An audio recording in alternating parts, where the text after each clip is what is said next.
We're back.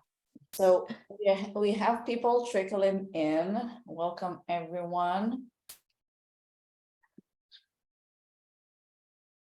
Great.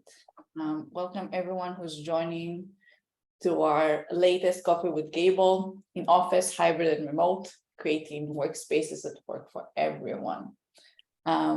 While people are joining, just a few housekeeping items to keep in mind. One, in terms of Zoom chat, please change your Zoom chat settings to everyone, and also SHRM codes and recording will be sent to the attendees after this webinar.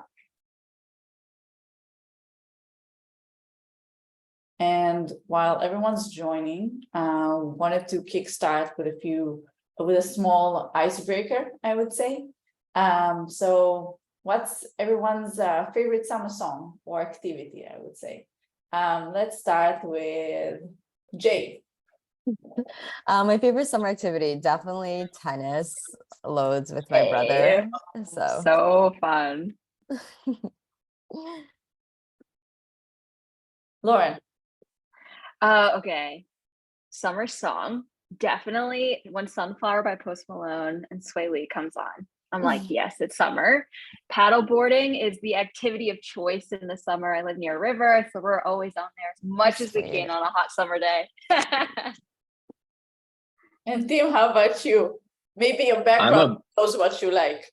I do. I love surfing. I lived in the city for years and surfed at Ocean Beach almost daily. I recently moved to Marin space for a 3-year-old.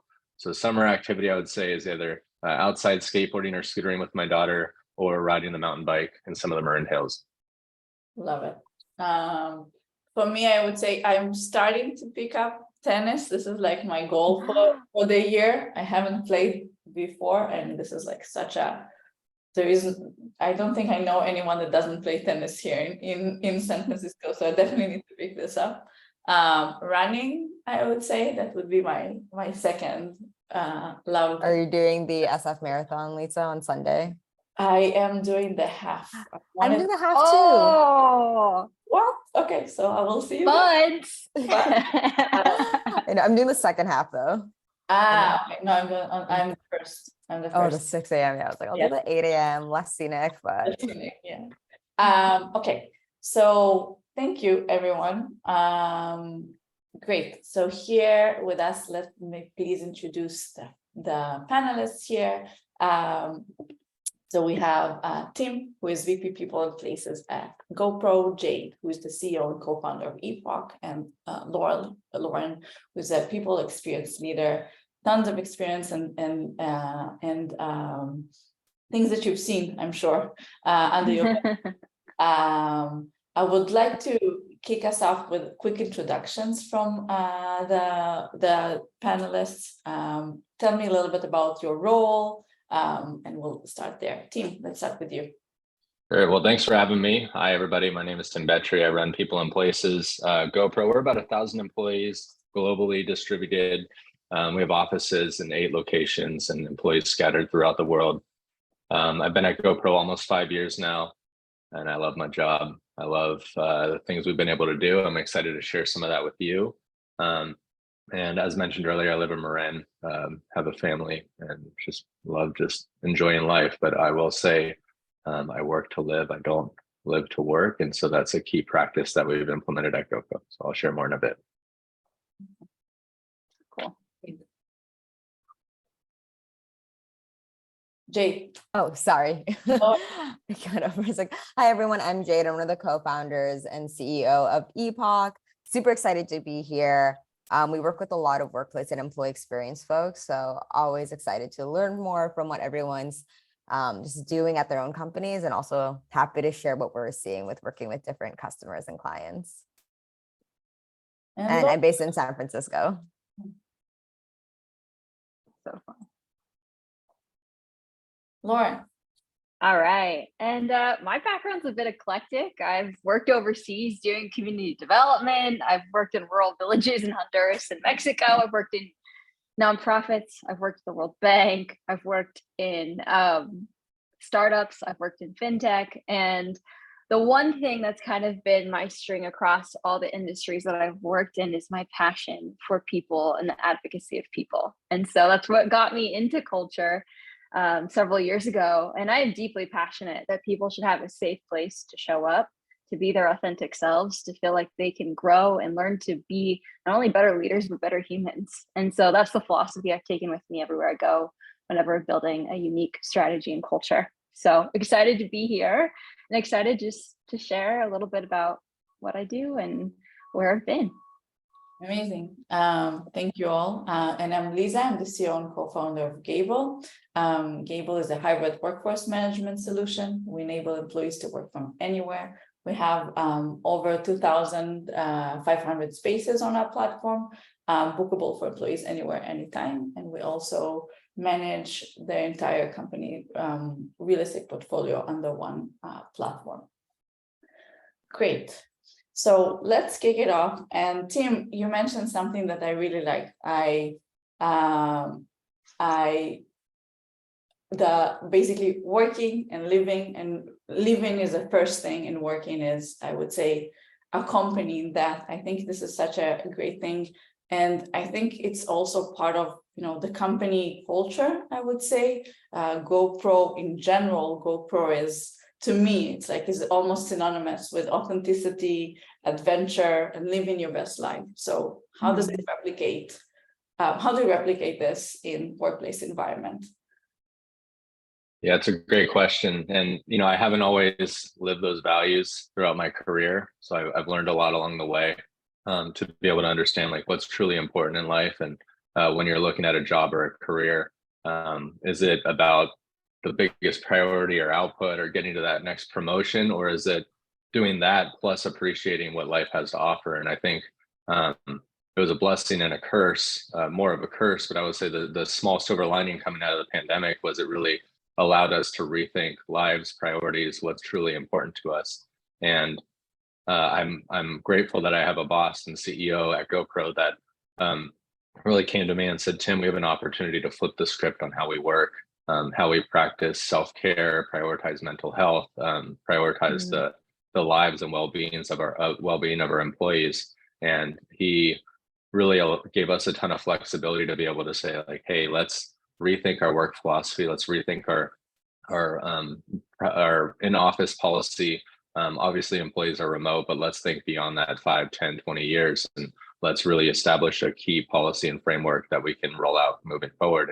And what we really did is we instilled and looked at our mission, which is to be a force for positivity, celebrate all things awesome in the world, but unlock opportunities for our consumers to live their best lives. So we took that mission and we brought it to our employees and we said, we want to unlock distributed work for all of you. We want you to live your best life, go out, experience the world, be closer to family, friends, your hobbies, do what makes you truly happy. Because we feel that if you're truly happy, you're going to ultimately be more loyal and more productive as an employee at GoPro.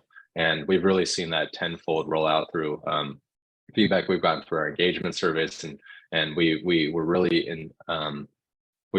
intentional to ask for feedback around what do people want to do? Do they want to move elsewhere? Do they want to be around the office? What's truly important to them? Asynchronous work. And so we've done a lot around looking at output over time worked, providing a lot of flexibility during the day, recognizing there's a merger between work and life when you're working from home, and enabling employees to share those experiences. So if somebody goes out for a midday bike ride, capturing it on the GoPro, sharing it with their coworkers on social spaces, really living the brand in your work life has been so important. And so flexibility has been key. Prioritizing output, tracking, and visibility is key. Unlocking kind of systems, technology, and process to enable employees to provide the visibility they need of what they're doing and how they're doing it and when they're getting it done. And by doing so, we've really provided, in my opinion, what's an amazing philosophy and culture embedded around trust, accountability, as well as well-being. And so that's something I think we're really proud of, and we've seen a lot of great progress to date. That's amazing. I love using GoPro to actually document your experience and embed in this as part of your work. Oh, amazing. I think one of the things that I'd love to ask Lauren, in terms of, in general, employee experience, and how do you see this coming to play with being attentive to your employees and effectively treating them as customers, right? Like you are looking at that as, how can we make our employees happy? How can we make them feel both productive but also engaged, right? So what are the biggest, I would say, like achievements or things that you've seen that work in terms of Absolutely. Employees experience and engagement and happy money? Yeah, Absolutely. I think the two things I've been most proud of when it's come to building a really beautiful culture at any place I've worked is, one, discovering and hiring a team that's willing to push the envelope and not settle for status quo experiences. Those direct culture leaders have a huge impact on the whole ecosystem and what we create. And so one of my proudest things is getting to build different teams. I mean, I've gotten to work alongside some of the greatest talent. Shout out to Jen, Katie, Kinshasa, and Victoria on my teams in the past. They have pushed the envelope. They have really engaged at such a granular level of what it means to make people feel heard, seen, and valued. And the way we've often done that is creating programs that really focused on honest conversations across Zoom rooms and offices, no matter where people are seated. It can sometimes be hard to establish those physical or those like relationships when you start remotely. But what we have found is that actually some of the richest conversations and relationships can happen remotely, because when all the stuff is stripped away, all the distractions of the physical elements when you have events and stuff that you're working is stripped away, and you can only focus on conversation. Sometimes that's when we get to know the people around us best. And so something that we've done is that it's important to track and watch metrics, but when we were building programs and building discussions, we really focused on, and I was constantly reminded of, man, if I can get even 10 to 25 people in a room to discuss what failure looks like and how that's applied to their life, and they can leave knowing that they are better people for it, that they're not alone, and walk away with connection and value, man, that's a really successful micro event. And creating those all over the workplace, even in virtual spaces and physical spaces, is really important to me. So those have been some of my proudest moments, is finding the micro moments where people can feel seen, heard, and truly appreciated. amazing. And Jade, you're seeing a lot of challenges, I'm sure, all across companies that you work with. If you can share with us a little bit, what are the common threads that you see and how companies are trying to tackle that? Yeah, it's cool to hear from like Tim and Lauren's perspective, because both your companies, it sounds like, have a strong perspective on how you want to carry out culture. And I think that was the biggest challenge in the past 2 years. Companies that weren't able to have a stance on it, like they were a bit more wishy-washy of, are we going back in person? Are we hybrid? And if we are hybrid, what does that mean?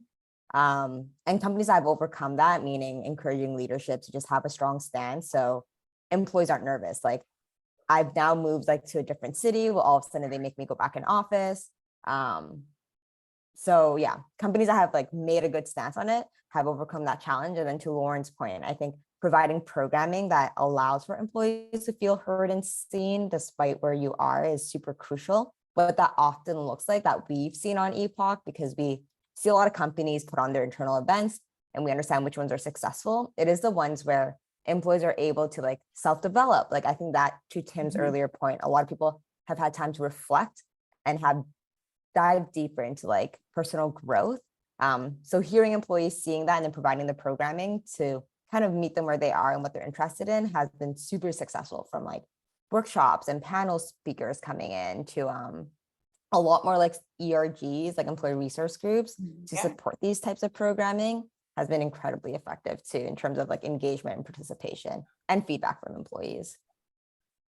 And I think that's a really good point on what you mentioned in terms of leaders or companies that are taking a stance in terms of what's the workplace policy? Are we hybrid? Are we remote? Are we all of the above? Or whatever configuration you need to convey this to employees. I would say for them to feel comfortable. And I wonder, this is the question for the forum, what do you see deployed in companies in general? What do you think is the right thing here? Is how do we actually, how people and places should come together in this new modern workplace? Who wants to kick us off? Well, I'm happy to start, and I'd love to hear from. So I run people in places. So in my opinion, it should always be under one roof. There's a tight collaboration between what employees want and need, and then what's physically or structurally from a technology standpoint there. On the places side, we've been really intentional where we have our office administrators, we have security operations, we have environmental health and safety. We have a lot of groups focused on like test development, test centers, and how we can make sure that folks that do need to be in the office on occasion have the infrastructure built. But then on the flip side, we've also taken half of the workplace team and been focused on employee experience. And a lot of people think employee experience sits with the people team, but we've been really intentional about having the workplace team embedded in social engagement, gamification, social events, like things that we were doing in office, they've taken to the social platform that we use for employee collaboration in a distributed world. So I think those all lend themselves really well together. There's a super tight, much more than before, collaboration between what do employees need and how can we execute on that. And so that's been really critical. We do have a hybrid environment. Yes, we're fully distributed. Yes, we have employees that are mostly remote all the time, but we maintain some office infrastructure in a very small hybrid capacity because some people just want to get out of their house. And so again, knowing who, what, when, where, and why people would need to be in the office and how we can support and show up has been really critical. So that alignment between the two groups has been really key in our success. It's really cool. Yeah, to like piggyback on what Tim said, I think it's really unique that he is coming from the hybrid perspective because that can be hard to nail. And it sounds like GoPro is doing an incredible job of figuring out what that balance is with in-office and distributed employees. I know from some of my experiences, a lot of the teams I've worked with have gone fully remote. And so some of the challenges that we've come into and things that we've kind of navigated is the importance of obviously flexibility. Honestly, it leads to retention and productivity, but that flexibility also creates a lot of really happy employees when they're able to engage in different places. And like you said, be amongst family, but also be working and being productive. I think another thing that's really been important for us, especially in a distributed models, no matter where they're working or what they're working on, that there's a really clear expectation of what's needed from them, as well as accountability. We find, and I found that working across different workplaces, that when that's absent and you're trying to kind of like renovate and build out what this new modern workplace is, there's a lot of ambiguity, there's a lot of question marks, and you just don't get the same productivity. So for a lot of the groups I've worked with, working really closely with our people operations, with our HR business partners, and really nailing down for the employee experience, what do we need from them and how is that being communicated well so they can be as successful as possible no matter where they're working. So that's been important for us. I love it. Let's talk about metrics and data, right? What do you see as like the key metrics that you are looking at or seeing that we should care for as company leaders or people leaders about employee engagement, collaboration, and satisfaction? What are the things that you are looking to see?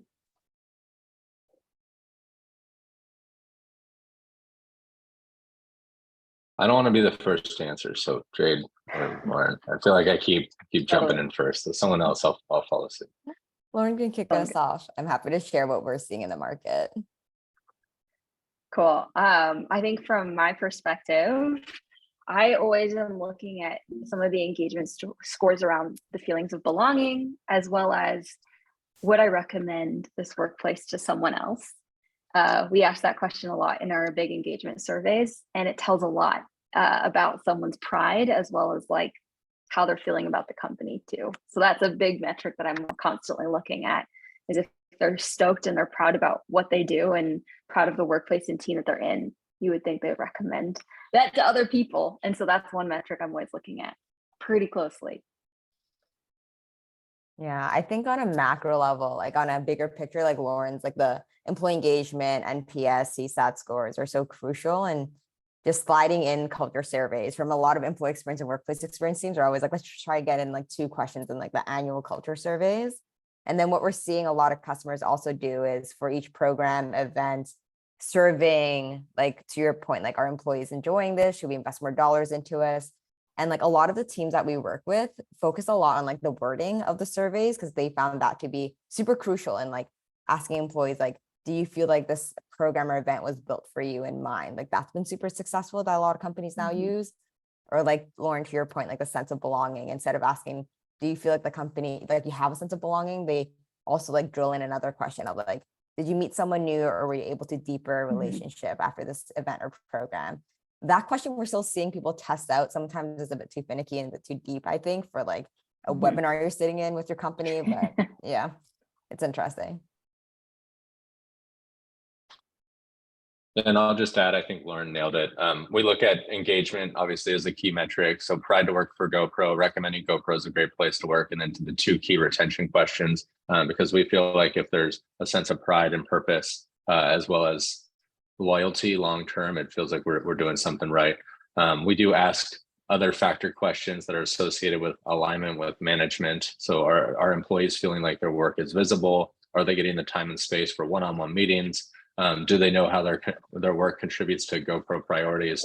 Those are all things that we make sure of, because when an employee is living at home and working out of a home office, you don't always know if there's that tie and association with what's truly impactful. But then I would flip on the other side, which is, do you have the flexibility to break away during the day? Are there we check in on mental and emotional, physical well-being. So we try to make sure that there's kind of a holistic look at employee well-being from like a purpose, well-being, health standpoint, and then also just general alignment with the company managers and their peers. That's super interesting. And I think, at the end of the day, part of having a holistic strategy is also understanding what are you optimizing for, right? In that sense. So I think having clear initiatives, but also requested or desired outcomes is also key to building a holistic strategy, I would say. And Lauren, you mentioned something that I really, really liked in terms of, companies that are going either fully remote or in general, very distributed. What do you see is now, the key or importance in bringing people together, and in what capacity, what configurations you've seen that work best? Yeah, so we have done a lot of try, fail, learn over the last few years, especially in the distributed. When we first started, we were really trying to replicate what we were doing in the office and trying to make it virtual. And we realized that wasn't the way to go, at least for our company at the time. And so over the last few years, some things that we've seen have been making a really big focus on DEI, as well as bringing people together to learn together with authentic conversation. So what we've really focused on, what we've seen work, is when we celebrate. I've seen a lot of different companies I work with celebrate different cultural events throughout the year. Instead of bringing in an outside speaker, we've actually always focused on employee stories and learning from each other in a really authentic fashion. And so that's been something that's been highly successful. One, because in virtual setting, you don't usually get to have these deeper conversations. And so being able to highlight people's story, talk about what they're learning, talk about the real and the raw, we found so much success in that. We've also created things like breakfast clubs where people are matched across the org, all levels, all different departments, just thrown in together, where they just have kind of just like, we call it like water cooler conversations, like, how are you doing? What's going on? I don't ever get to see, like, it's not normal for me to just get to engage with you. Tell me about your life. And we give them prompt questions. We are always encouraging. We used a lot of Slack in the past. So Slack conversation groups to connect on just a daily basis. I think the closer we can get to having those ad hoc conversations, the closer we can get to humanizing the remote experience and getting people to connect at a personal level, the more success we found. And so that's been the heart of most of our programming. And that's been a really rich experience for us. Session, a lot of initiatives that will probably writing this down and try them right after this webinar, I would say. I'm sure you see a lot of this, basically, a lot of different types of initiatives that, you know, are executed, also part of Epoch in that sense, right? So wanted to ask, what have you seen have been the most successful types of events or, you know, cultural aspects that companies are trying to deploy, and what have not, or, you know, have been surprising? Would love to hear from your experience. Yeah, to Lauren's point, it is those learning programs and opportunities, especially when, Lauren, to your point, they're more like homegrown, so employees feel more connected, because not only are you able to achieve the ability of like gathering people, but also making them feel closer to their company by seeing like, oh, like it kind of humanizes the company too when you see employees representing themselves in a way that they're proud of. So the most popular events, like that's interesting, is we've seen like CEOs like DJ, like, or just like share their personal hobbies and then have the entire company like gather around it. That really rallies people, or some sort of executives kind of do an AMA even, is super awesome for companies to not only for employees to understand more like what's happening across the board, but also feel connected to leadership. So those are really popular ones. I think the ones that are like not as popular are ones that don't really have a strong intention or goal in mind. And I don't think this would surprise anyone, like the virtual happy hours. Like those are like, yeah, it's like awkward for some folks because they come into like, what's the goal here? Am I just going to sit here? So another company that we work with, I think Zynga did this really cool thing where it was just like a virtual coffee house where you can just dial in if you're just working. And then they lined up like 3 employees that wanted to just share their talents, from like playing guitar to like DJing. And then it was like an hour slot, and people can just like have it in the background while they work. But again, feel connected to the fact that other employees and colleagues have hobbies and they're sharing this experience. Oh my God, I love this virtual coffee house. Ah. Yeah, we have some piano players in the company, so definitely try to deploy this, I would say. Tim, any cool ideas that you want to share as well? Well, I love the DJ piece. I think we do that. Not our CEO; he's not a DJ, but we do. We have a couple DJs employees, and we host a live viewing session for folks to kind of share off what they do. We have musicians that post up videos of themselves playing, singing, doing whatever. I think other things we were doing. Actually, I was just texting Jen Ransom, who's listening in too, and she was asking what we do to gamify the workplace, and like little things like we use Kahoot on occasion. We also do Super Mario Kart competitions. We did one where there's this online portal and we got people together and we were all geeking out on that. In the office, we did ping pong tournaments where SLT got involved, and SLT's senior leadership team. We also have a dedicated group, which is part of the Spirit Squad at GoPro, and they get us involved in SLT Unplugged and Uncomfortable. So we do a lot of things like really intense, like HIIT or CrossFit workouts while answering questions and getting it filmed. We do hot wings competitions where it's like, how hot can you go? And SLT is like chowing away at chicken wings. So we just do a lot of goofy things like that that I think are received well. And then one thing I would say is I always feel like program intention is most effective when it has some tie into the brand or the company or something that you truly care and believe about. So we do hero awards, which are video submission awards that we ask employees to submit. We'll set up a couple different categories, but it's like, hey, best night capture, best family capture, best outdoor activity capture. And then people go out and film their experience and submit it. Categories. And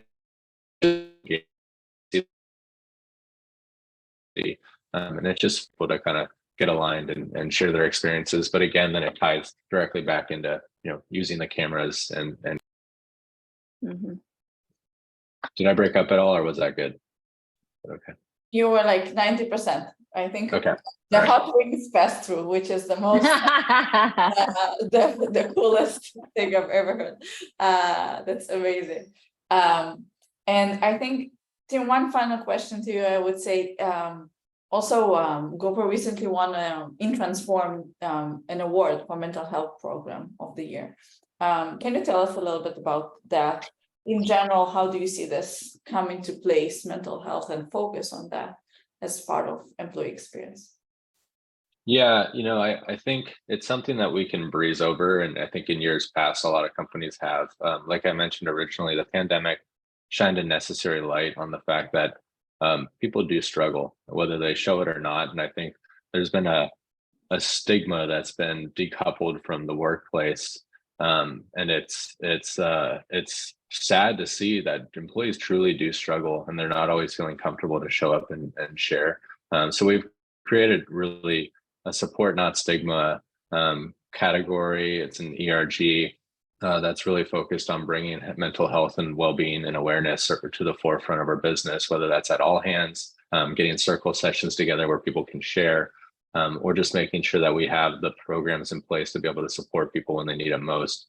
So we've worked with mental health providers, a couple of different global programs around, full end-to-end parent and caregiver support, therapy and coaching sessions that we think are really critical for employees to have. And then again, designing our work philosophy around this idea that we know you're at home, we know work can be challenging, we know life can be even more challenging. So like practice your health, practice prioritizing what's important, take the flexibility you need, just get your job done, but we don't really care when you do it, has been really critical to our mission, our philosophy.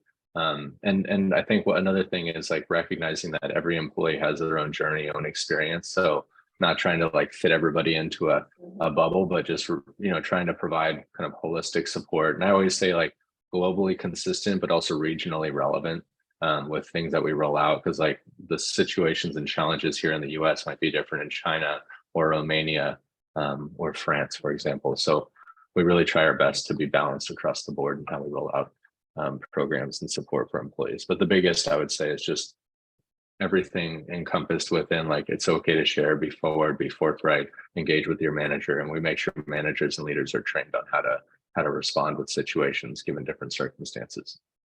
Mhm. Lauren, anything to add? I've seen you very much engaged. Yes, Tim, first of all, love the fun ideas for culture. I love. I would add some of the things that have also worked well for some of the previous places I've worked too is we actually have culture weeks where we get to showcase the backgrounds and ethnicities and cultures of the people who work at our teams. And we call it Revel. And we do live cooking classes from people's kitchens, showcasing some of their favorite cuisines from their background, get to share stories about their childhood as well as things that are really meaningful to them. So that's been a really special, literally allowing people into your kitchen in a virtual format has been a really special type of activity. And then we've also done things like Equality Week. Again, a lot of our focus in programming has been around diversity, equity, inclusion. So we bring in a lot of external speakers and focus on different elements, just growth mindset, safe spaces and whatnot. And so Tim, I think you guys do such a good job of finding the playfulness and fun in everyday work and culture, and also meeting that with understanding the employee's needs and realizing, like you said, every single employee has a different need within the culture and not putting that in a box, but trying to be flexible. And I love your philosophy of even saying, get your work done, but we're flexible in how it's done. So really, really cool themes there. Mm-hmm. And I'll wrap up our panel with one last question for our speakers, and would love each of you to chime in. What would be one piece of advice for people leaders and workplace leaders now navigating this ever changing environment to help them help their employees?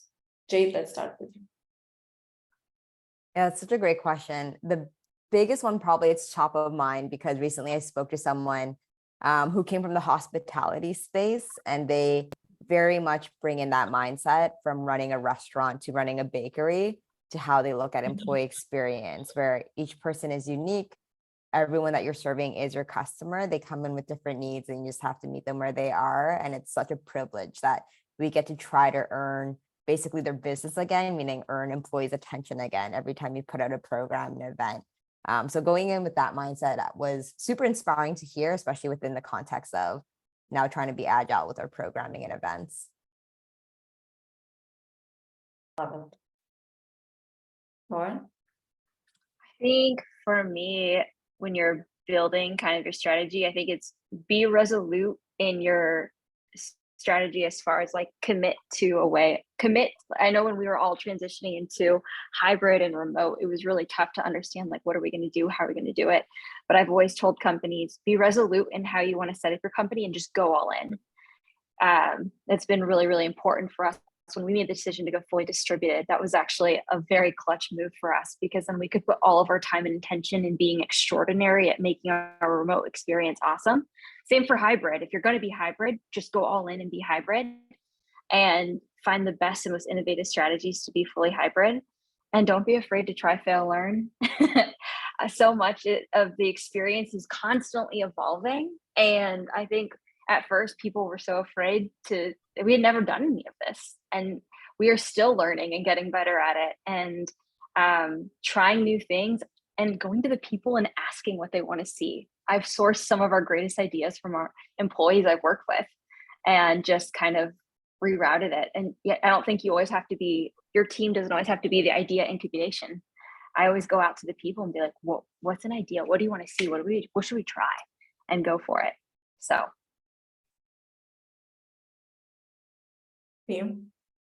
Lauren, you took the words out of my mouth and I love it. Be resolute, be intentional with the programs, making sure.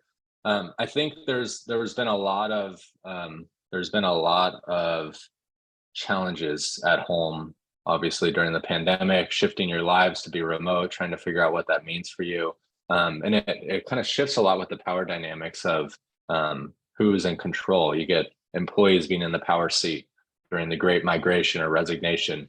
Now the power dynamics shifted back to the employer side, and a lot of CEOs who felt kind of like their hands were being forced into remote work are like, oh no, we're bringing folks back in the office. And I think what we're finding right now is employees are feeling trapped. They're like, I've adjusted my life. I've figured out how to support my kids. I've become accustomed to a philosophy that I can really get behind, and now it's being ripped up and I got to go back in the office and I need to rethink how that works. And they feel trapped because there's layoffs happening, the market's not where it was. And so there's a lot of stress and anxiety going on. So I think employers can definitely soften that a little bit by trying to be more intentional around what does the design for the company look like moving forward if they haven't already established that. So being resolute, I love it. I think the last thing I would just say is we've crafted our entire philosophy on employee voice, comments, survey feedback, really random questions that we ask. And by doing so, we've been able to outline so many different people policies and culture policies that have been designed by employees, by the majority. So I think there's two things I want to mention with that. One, when you're getting employee feedback to drive changes to company culture, there's more loyalty, there's more purpose behind that. People feel bought into how they're designing the company. Like this is their feedback, not us telling them what to do. It's what they're telling us they want. The second piece I would say is the changes to the company haven't been a fit for everybody. We've just been really intentional around this is our philosophy. This is what we're going to get around. If you're looking for a company that's going to be in the office 3 days a week, that's not GoPro. And like there's other companies out there and that's okay. So I think there's been this natural selection process where people have moved out because they don't want to be in the office with just 40 people. They want to be in there with a few hundred people, and that's okay. So it's kind of like creating our culture, creating our strategy, and then allowing people to select out or opt in. And we felt like there's more opting in than selecting out, and so it's been a really helpful thing for us. I'll close with that. I'm so happy that everything is recorded. That's amazing. Thank you everyone for sharing this. I would say last section is Q&A. We have one question from the audience. Patrick is asking, knowing that every region is different culturally in both work and personal lifestyles, How have you rolled out equitable experience or guidance on work from home versus return to office versus curated experiences? Tim, would you like to take this one? Yeah, I just got hit with a poll. Yes, I can take this. I think it's a tough challenge for sure. I think when you have people in the office regularly and they have that, like, let's just say I'm just going to use a meeting as an example. You're in a meeting and there's 8 people in a conference room and then there's 3 people on Zoom. It can be an interesting engagement dynamic. I think meeting management is really critical when you're in that type of situation. Getting a balanced, equitable feedback, throughout the meeting is really critical as well. Making sure that folks that are on the other end know that they can speak up and they're not just a fly on the wall. So that's been pretty critical. In terms of equitable experiences, we really try to, although we have offices and we have people in office, we try to make sure that the programs are really more accustomed to distributed. Because if we start there, then it's really going to make sure that that is equitable first and foremost with everybody in their own home setting. And then whether or not that engages in the office is different. But we're not in the office, 2-3 days a week regularly. So we haven't had some of the challenges that I know that companies have been faced with. And I think it's a real issue. And that's something that I think as over time, we'll be able to navigate more. Anyone else wants to add?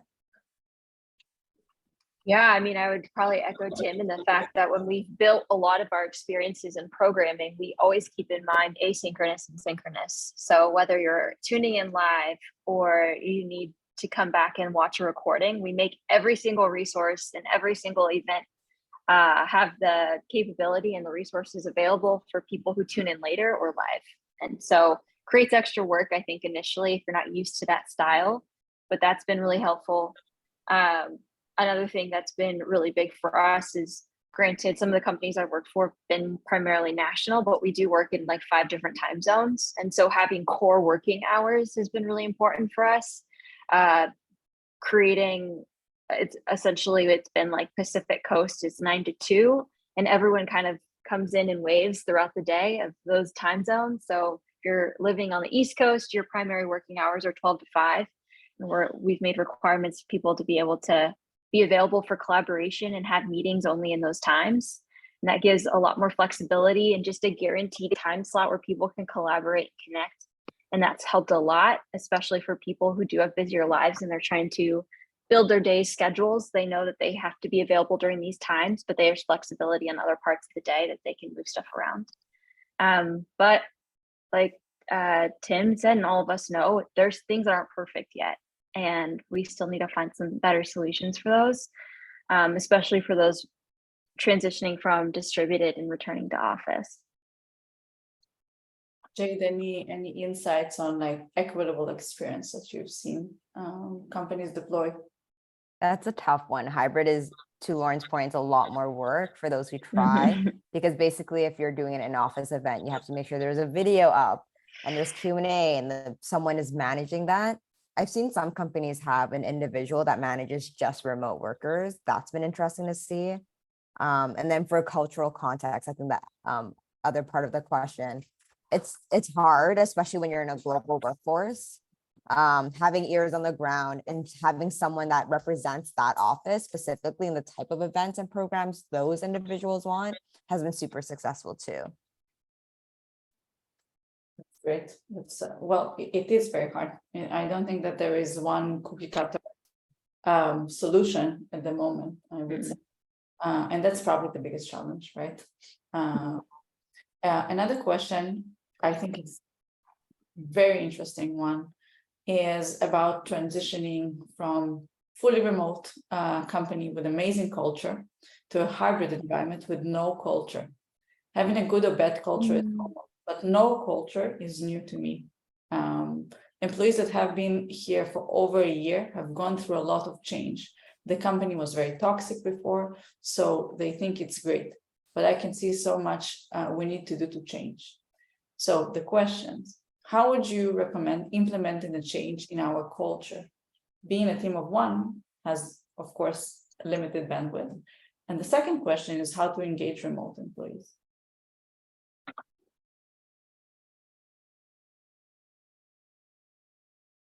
Tim, you Should I go? Yes. Okay. It's just, okay. Good This there. lady. Good. All right. So I love this question. First, I would say it's hard to think you don't have a culture. There's a culture embedded in that. Maybe it's a culture of silence, but there is a culture. My first point of feedback would be, I think acknowledgement is really key. You know, I know you're a team of one, and so that can be quite challenging. But the level of support and advocacy you have with the leadership team is going to be really critical. And so whether you sit at the table or you have direct access to the seat to the executive team, being able to get through to them, to voice concerns from the business, having weekly running time where you can share feedback is critical. During all hands meetings, I think hitting the reset button and acknowledgement of like things that have been challenging in the past, where we are today, and what we plan to do looking forward, I think is always a really good, like authentic, honest way to let employees know that we are going to be changing things from here forward, and then lay out a really crisp, clean line of like actions that you plan to take, whether that's survey feedback to gather data, programs you plan to implement, ideas that you're going to be rolling out. So I think those are pretty critical in terms of really developing that like raw, authentic, purposeful culture. And then how you engage remote employees more. You know, I think I've highlighted a little bit, and you've heard some ideas throughout this call, but I believe there needs to be really close alignment with management. Managers need to be trained on how to work with employees, how to engage with them. There should be expectations around weekly one-on-ones. In a remote environment, that's a minimum. Asking survey questions like, are you getting the time of day from your managers? Making sure there's tone from the top and there's a lot of support from leadership. Getting the people team involvement in department all hands so you can reinforce this messaging. Making sure that you have the technology and process built out to align those different teams is really critical as well. So there's a lot of nuggets in there, but there's a lot of really important steps that are instrumental in just general connectivity. Because if you don't, you just expect things are going to get done, there's going to be inequitable experiences, misalignment here and there. Some people are going to be underperforming, and you know, top performers that are frustrated. It's going to breed a culture of just like frustration. And so it's really important to hit all of that on the front end. And again, that comes with the leadership support, the budget support, and the general visibility and alignment you can get with the entire company. Mm-hmm. Yeah, I think, Tim, you hit on a lot of the really big infrastructure non-negotiables when it comes to building change in culture anywhere.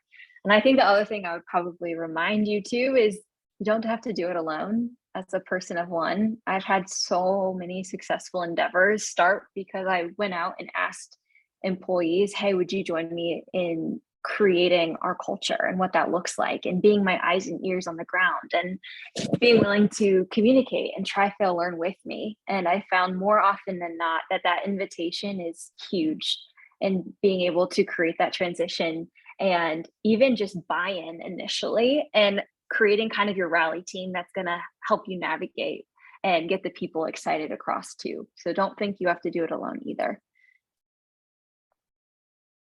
Last question for the forum. Any advice? And Jade, I think this is really directed to what you mentioned as a challenge also.